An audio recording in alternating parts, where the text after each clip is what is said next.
Friday, October 25th, 2013. I'm Alex Jones, and this is another original edition of Infowars Nightly News.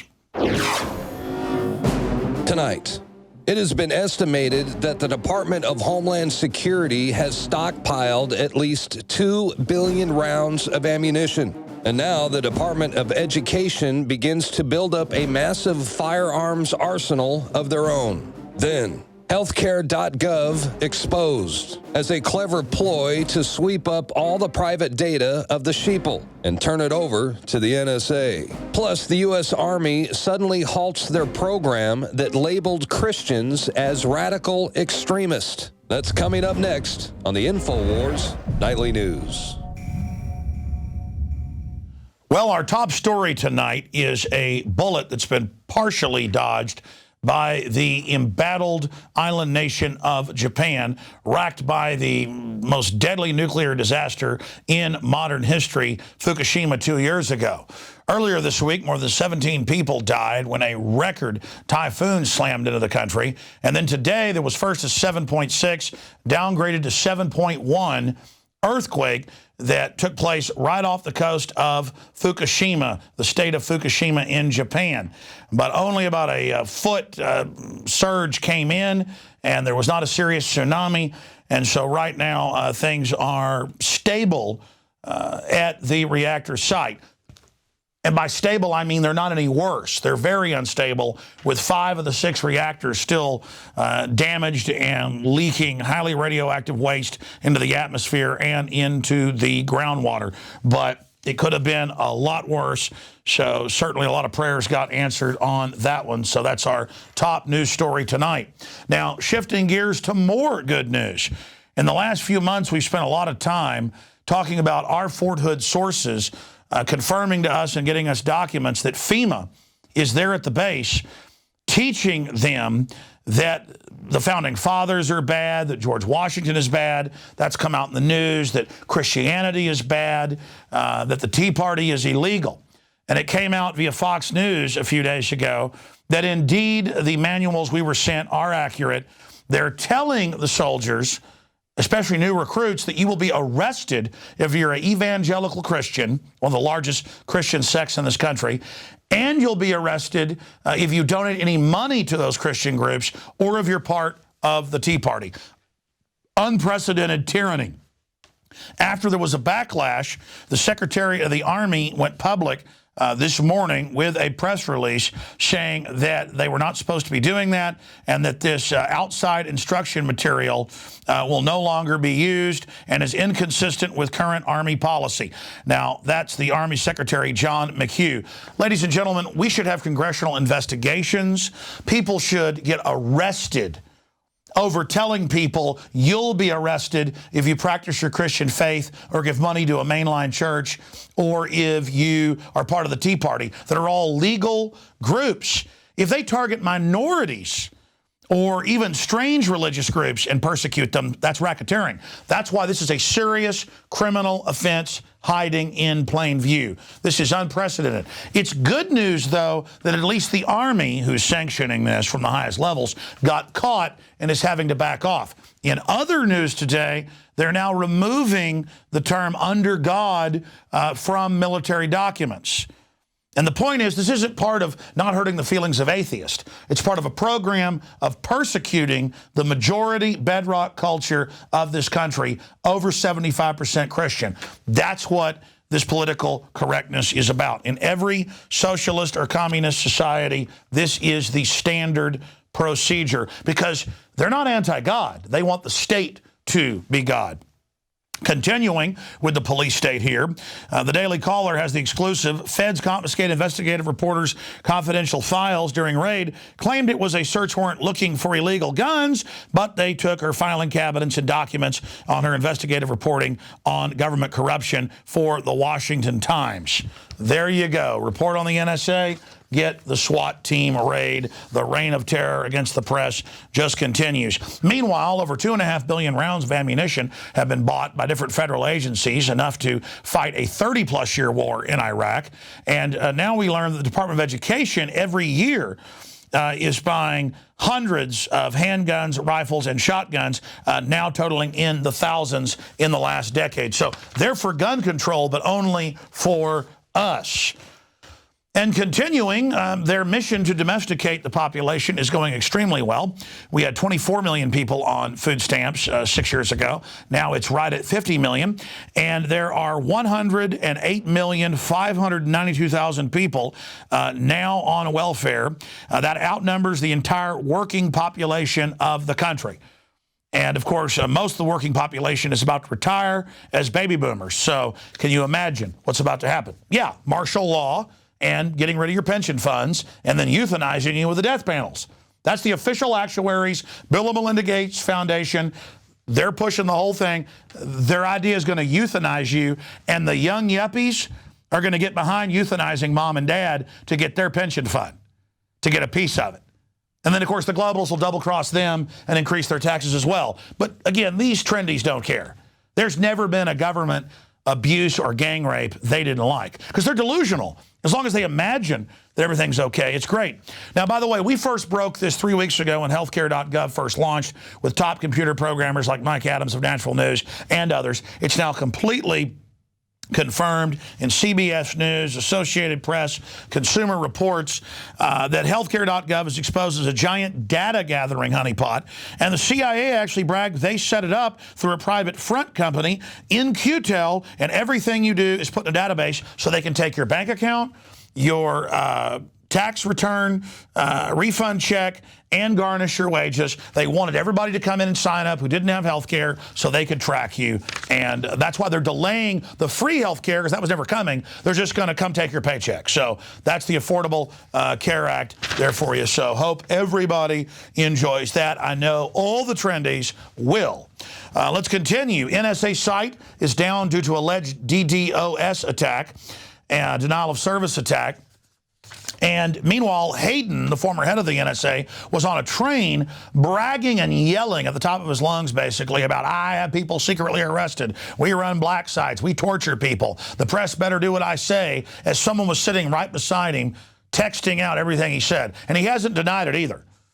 And by the way, that's how Hayden is. I've talked to a former NSA high-level security specialist in the NSA security, Wayne Madsen. He's had Hayden walk up to him and scream at him at CIA events that Wayne Madsen was also attending. So he is just a little out-of-control thug. Well, there's been a lot of criticism over the name the Washington Redskins. I always thought it was like the Minnesota Vikings. It was a symbol of strength and honor and being brave. But the folks that want to control language and culture and create division have said that they're offended by it. And so now the owner's neighbor and confidant has moved to trademark the term Washington Bravehearts. It doesn't matter if the Native Americans called their warrior men brave. That's hateful as well. In fact, there's no name that you can come up with that's good. But the Washington Redskins, or I should say the former Washington Redskins, are now coming out with a new official name that may satisfy the American people. We're going to get to that in a moment. But I thought I would just mention Seattle has called for a ban on a potentially offensive language. The word brown bag, never associated with any type of racial issue. They're banning that. And the term citizen officially in the city government has been banned, because being a citizen is offensive as well. Everything's being offensive, but being a jellyfish of government. And then, of course, the Boulder College asked students to avoid racist and stereotypical costumes and parties, saying don't be a cowboy, that's racist against cowboys, and don't be an Indian, don't dress up as a geisha girl. I thought that was dressing up like a high-class Japanese woman. I thought women dressed up like that to have fun. But no, having any opinion is racist. You just do what the mainstream corporate state-run media has to say. And I actually agree with this totalitarianism that they had in the Soviet Union now bringing here. I think it's good they're arresting kids that play with Nerf guns in their backyard. I think it's good that there's no more free speech in America. I think it's wonderful. And that's why we are now here to announce the new official name of the Washington Redskins. It is the, drum roll please, they've decided to do something that America accepts and is good. The Washington Tyrants will now be the official name. No, actually, they're going to hold a contest now with the American people to decide the change. It's official, though, that they're going to be changing the name from the Redskins to the Tyrants, the Pirates, the Bandits, the Bankrupt, or how about the Pedophiles, or the Sandusky's? They could have Sandusky on the side of the helmet. How about the traitors? How about the criminals? How about the sellouts? How about the enemy? How about the occupied? How about the globalists run and captured? How about the Benedict Arnolds, the traitor against George Washington? How about the enemies of the Republic? How about the anti-Americans? How about the trendies? Because they dress up all this corruption and all this authoritarianism and all the secret arrest. That's a good name. How about the torturers? How about the kidnappers? How about the plague? I mean, there's so many names that you could come up with. But I got to say, the main core to everything we see go on with these tyrants throughout history is that they are perverts, and the state system says that our children are there. So I really do think that my vote for the new Redskins name, for the nation's team, the D.C. team, be the criminals, the District of Criminals. Or maybe it is the Sandusky's. In fact, that's it, folks. The official name, I think, no matter what they name it, the official name should be the Sandusky's, the Washington Sandusky's. We care about your children. Here's the bottom line to all of this political correctness that is really just authoritarianism. The power structure, the foreign banks that are looting this country and every other nation have the same playbook. They come in and use divide and conquer and get everybody obsessing over stuff that doesn't even exist or that is petty at best, so that we're all obsessing on fighting with each other via divide and conquer, balkanization, instead of coming together against the foreign banks that are looting us and against the federal government that are acting as mercenaries for this interest to prosecute a war against our very basic liberties. This system of political correctness is a frontal assault on free speech. The Pentagon is telling soldiers that if they're evangelical Christians, they will be arrested. This is beyond the Soviet Union. When are we going to realize the threat is the tyrants pushing political correctness? These people aren't well-meaning liberals. They are conscious authoritarians who know exactly what they're doing. To build a better world sometimes means tearing the old one down. And that makes enemies. The much-anticipated Captain America 2, Winter Soldier, is coming out in April of next year. And I've got to admit, I'm a fan of Captain America and some of the ideas that are in the original comic. But more and more, it's been turned into a politically correct system to sell propaganda. And that may be why the franchise has been in deep trouble. That's admitted. But this new trailer is simply amazing. And before I went out and found the spoilers online that break down the plot, I knew instantly when I saw the first trailer that just came out what this is all about.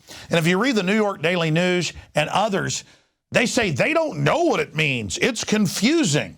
There's nothing confusing about it. And before I even looked up the spoilers, so this is a spoiler alert, I knew exactly what was going on because it's so clear.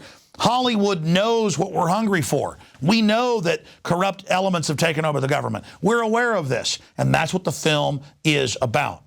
At first, Captain America says this is tyranny, this is corruption, and he's told by his boss and also Robert Redford, who's his government handler, that to build a better world, sometimes it means tearing the old one down, and that makes enemies. And he says, that doesn't sound like liberty, that sounds like fear and tyranny. And then his old boss begins to wake up, so he is wounded, almost mortally, and Captain America begins to wake up, and he's on board the big SHIELD command ship and has to take out a whole group of traitors. When that happens, suddenly the bad guys that have been staging terror attacks come after Captain America, and he doesn't know where the assassin and others are coming from and who they work for. Of course, they really work for the director of SHIELD. SHIELD is the shadow government led by Robert Redford, who just so happens to be the villain. We're going to neutralize a lot of threats before they even happen. I thought the punishment usually came after the crime. SHIELD takes the world as it is, not as we'd like it to be. This isn't freedom. This is fear. And they're staging these events to get the Western world to give up their liberties so that they can offer them security, a.k.a. our government running and creating and fostering and funding al-Qaeda and allowing them to attack us as a pretext to take over our lives and our world. And this is what Hollywood's doing more and more as their anti-liberty franchises fail.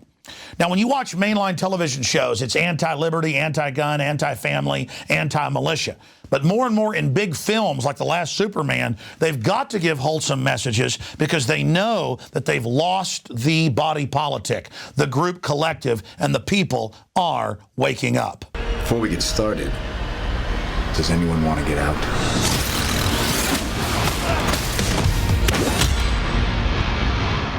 Well, you heard it here first. Captain America, Winter Soldier, is all about doing the right thing and being a patriot, even when it's unpopular, and risking your life to do it. This movie's fantasy, but right now, good men and women in our military are standing up to the public gun confiscation plans that are being promoted by Obama. Obama is preparing our military for a civil war with the American people. It's important we openly discuss this so they're unable to launch this conflagration. Americans need to come together around the Bill of Rights and Constitution, not give the offshore tyrants a civil war as a political distraction.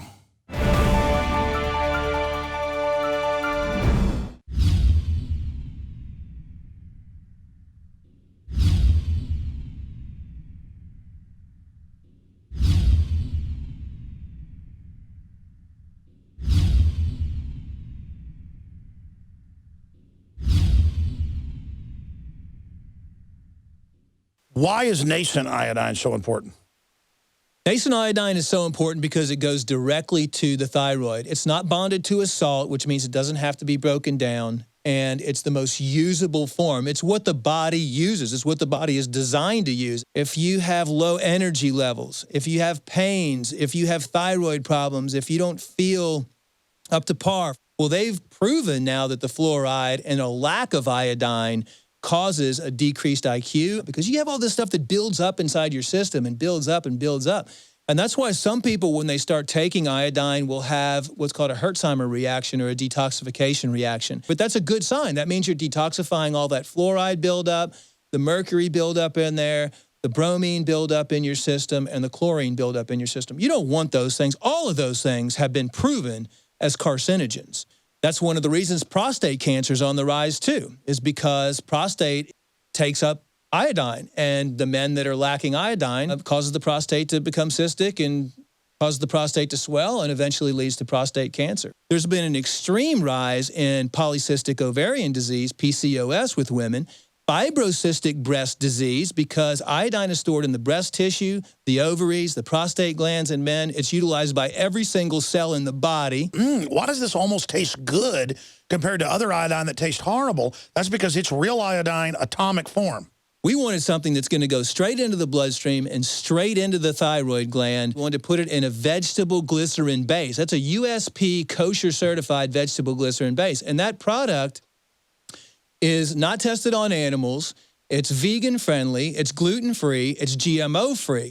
Of all the things I've done, nascent iodine was just absolutely amazing. So we developed with Dr. Group a double strength, low price, InfoWarsLife.com, Survival Shield, the atomic nascent iodine, available right now.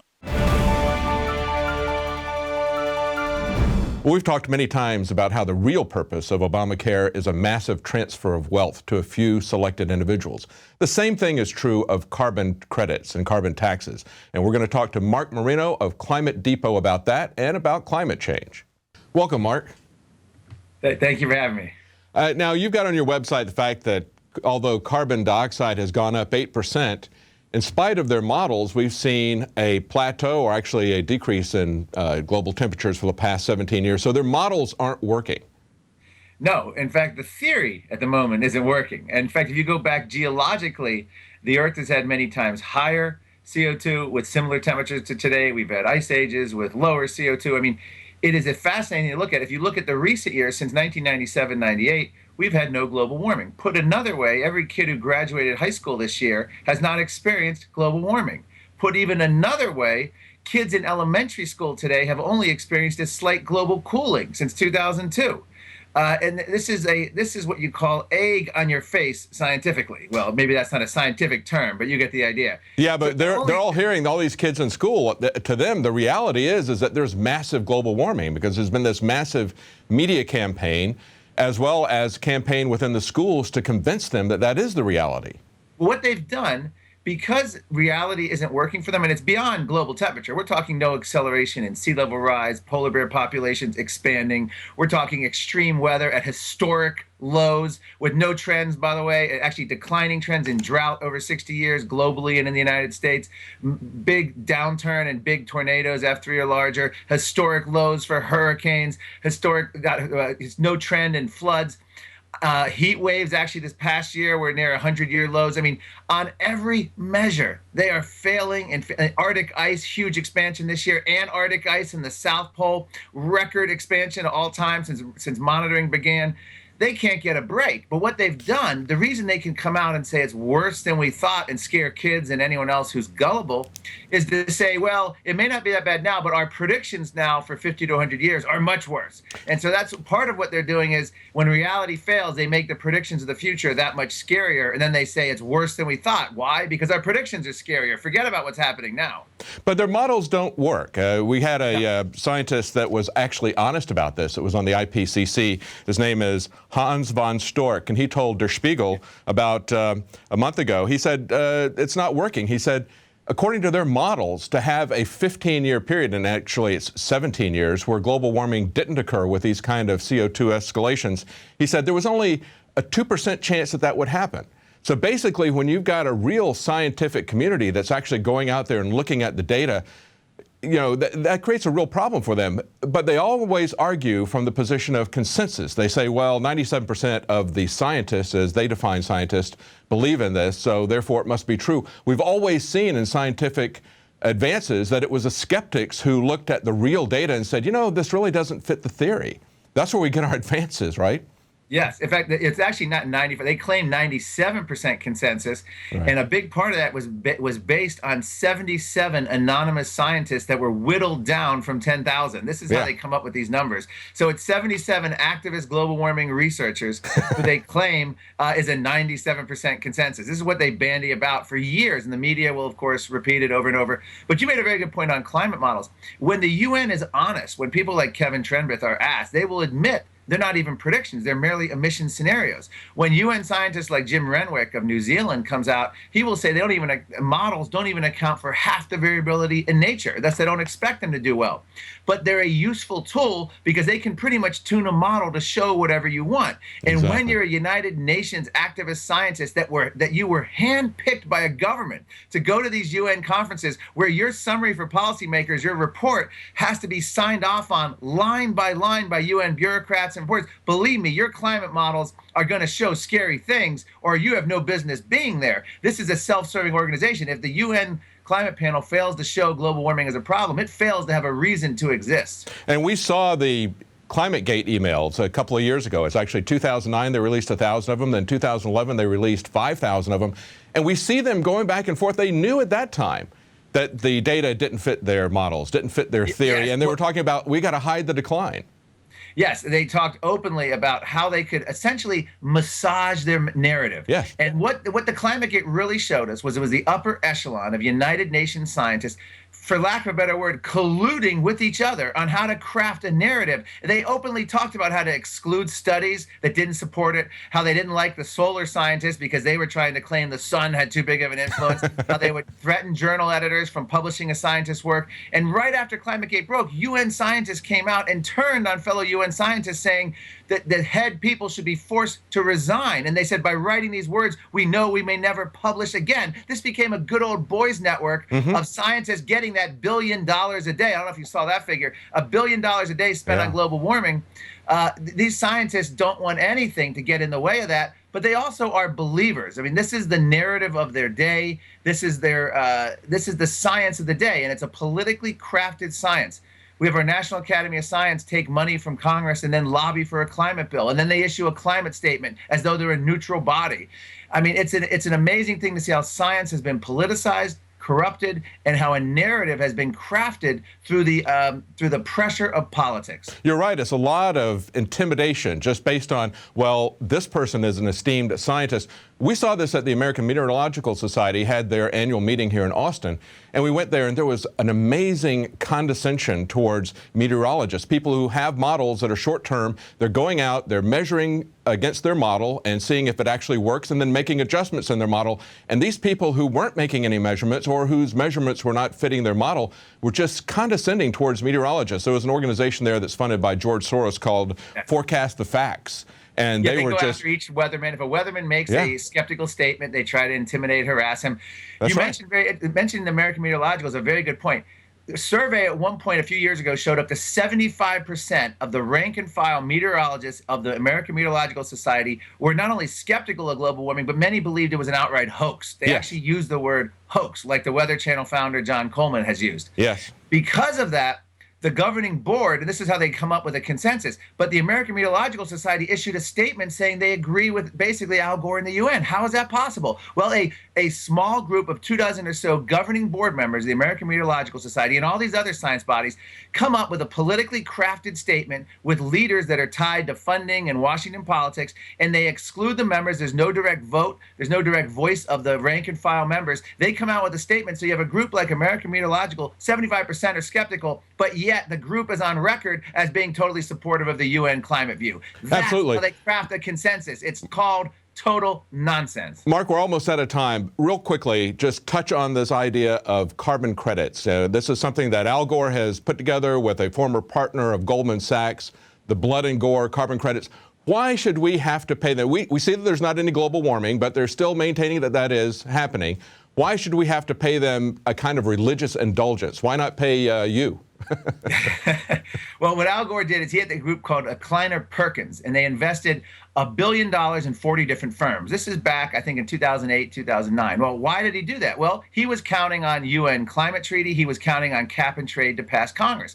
Gore was a self-serving lobbyist when he testified before Congress. He had the most to gain. This was a man on a quest to be the world's first carbon billionaire. Of course, his divorce with Tipper made him half the man financially he used to be. Or if he hasn't officially got divorced, they're separated. But I got to stop you there, Mark. We're out of time. I wish we had more time. And we're going to have to come back and talk in detail about Al Gore's scheme, because this is something that's kind of like the Federal Reserve, in my opinion, except on a worldwide basis. It's an amazing scam they've got coming up. Thank you so much for joining us today. A great site for information. That's climatedepot.com. Marc Morano. Thank you very much. Thank you. Bye-bye. Well, I wish we had more time to talk about Al Gore and his scheme to become the world's wealthiest man. Stay tuned to Prison Planet TV. We're going to come back to this subject. You can become a subscriber, and you can share that with up to 10 other people simultaneously. Well, that's it for tonight. We'll be back tomorrow at 7 p.m. Central, 8 p.m. Eastern. Stay tuned after the news for more special reports. Now you can watch The Alex Jones Show live as it happens at Infowars.com/show. You'll find links to all of our content there and a free 15-day trial for Prison Planet TV. More than 60 movies and documentaries all in one place at Infowars.com/show.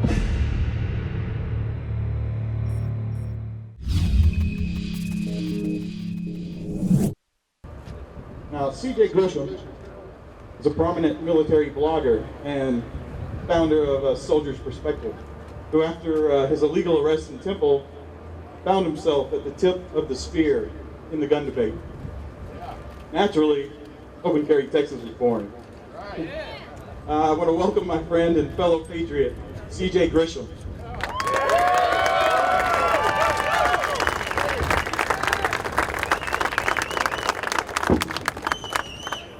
This is amazing. Hey, I want to thank everybody for coming out here. This is exactly what I had hoped for. I want to give a special shout out to Moms Demand Action for sensible gun something or other. Don't worry, ladies, we'll protect your First Amendment.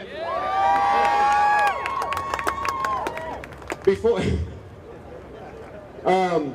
obviously, what I want to do real quick before I get, I just want to let everybody know how this event came about and give you a few updates that Murdoch alluded to. As you know, back in July, we had 3 of our Open Carry Texas members falsely charged with disorderly conduct for doing exactly what almost all of you are doing here today. When I spoke with the supervisor of those officers, the response that I got is, and we'll do it again. So we told them, okay, then you're going to have to arrest 1,000 of us.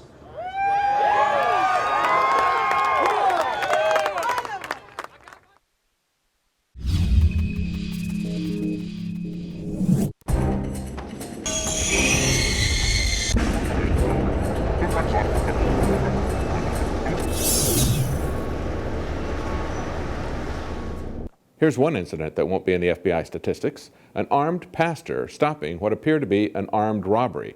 Now, the gun was fake, but the robber still used it to get control of the people in the store and had beaten the clerk. I seen a young man bouncing up and down with a bandana on his face. I seen him pushing one of the employees. Marshall turned what appeared to be a gun wrapped in plastic on him. He was telling me to get on the ground.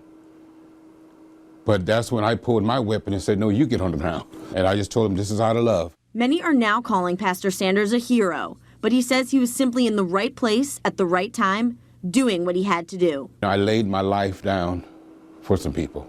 When a good man with a gun stops a crime, it doesn't make the violent crime statistics. But Christians have both a right and a duty to protect the helpless, and that includes the helpless against violent crimes. Pastor Carl Sanders understands that.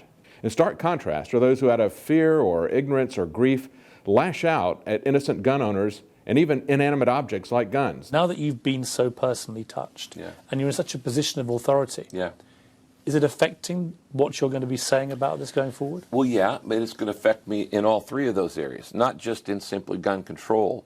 Absolving himself, his wife, and his son from any responsibility for the son's suicide, Rick Warren put the full blame on the person who sold his son the gun. One of the hard things was forgiving the person who sold him the gun. Because they prayed. Because I didn't want to forgive him. Warren and his wife knew for a month that their son had illegally purchased a gun for the express purpose of suicide, but they did nothing. The couple we encountered in San Antonio advocating for gun control at the open rally Carey at the Alamo had also lost a child, a daughter, at the Aurora, Colorado shooting.